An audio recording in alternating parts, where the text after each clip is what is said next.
Malapit nang maluto. Matitikman ko na naman tong luto ng chef cook namin.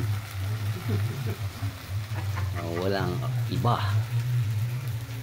Yan, kundi si Upauman. Upauman. Upauman. Upauman. Di bali upaw eh, magandang lalaki naman. Ah, diba? Sira ka. Yan, sira na. Tulungan, meron siya? Ha?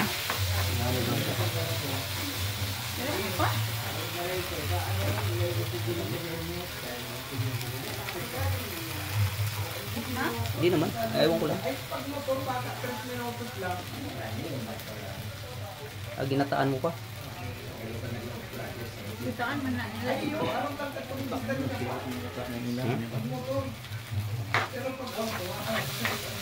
Nakapake pa, naka-freezer na siya pa. Naka-ref. Oh, ang sarap yan eh. Kaya tingin ko pala eh. Ha? Wala na siya. Tama na. Na 2 minutes na. Naka 2 minutes na ako. Malapit na.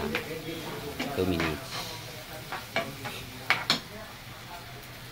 Kung nagkirarong sa ano, sa tulay, sa mga nakasakay sa basura, parehas ko. Nagkirarong sa na, darduwalan si nabuhay doon. Ano yan? Sukal? Ako lagi ko na.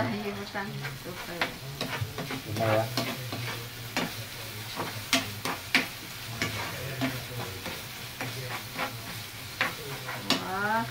Chef oil. Yan na. Chef oil. Ay, oras na. Oras. 7:30. Oh. 7:28. Wow. Sarap. Ha? Bakit? Anong kulang? Ha? Sarap na? Sarap na? Yan yung mag siya? Yan. Okay, ready, 1, 2, 3, go. Done.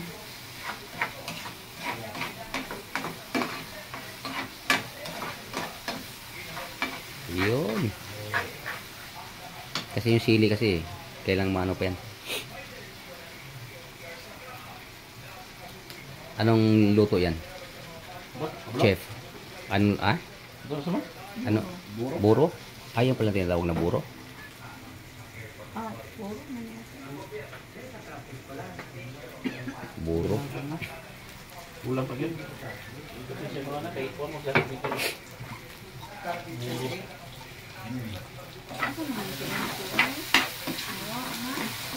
Di ganyan, Luy, ganyan pala, buro pala yung sinasabi mo, ganyan talaga yung ano yan. Oh, yung buro, ganyan ang amoy niya. Kaya mainit pa naman yan.